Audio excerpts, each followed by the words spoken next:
বহু মানুষ আমার দিকে তাকিয়েছিল যে ওই লোকটা যেন নতি স্বীকার না করে, সে যেন মাথাটা নত না করে। আমি তীব্রভাবে ওই সময়টায় এটাকে একটা চাপ অনুভব করেছি।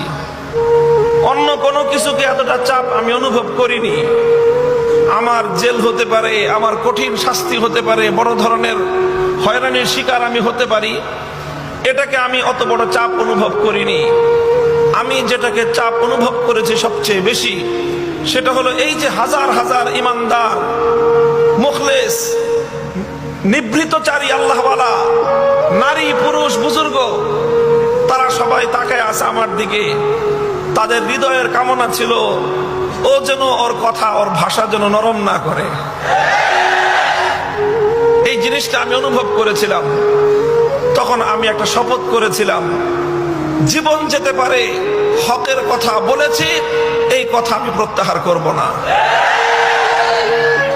চেতনা ছিল আমার একটাই। কিন্তু আল্লাহর জমিনে আল্লাহ এবং তার রাসূলের কোন সম্মান এক মুহূর্তের জন্য আমরা বরদাস্ত করে নেব না। আমরা আমাদের সর্বোচ্চ ত্যাগ এবং কোরবানি স্বীকার করতে প্রস্তুত রয়েছি, জীবন দিতে প্রস্তুত রয়েছি। আল্লাহর জমিনে আল্লাহর দ্বীনের ঝান্ডা সমুন্নত করেই আমাদের যাত্রা থামবে ইনশাআল্লাহ। হয়তো শাহাদাত, নয়তো খেলাফত ইনশাআল্লাহ।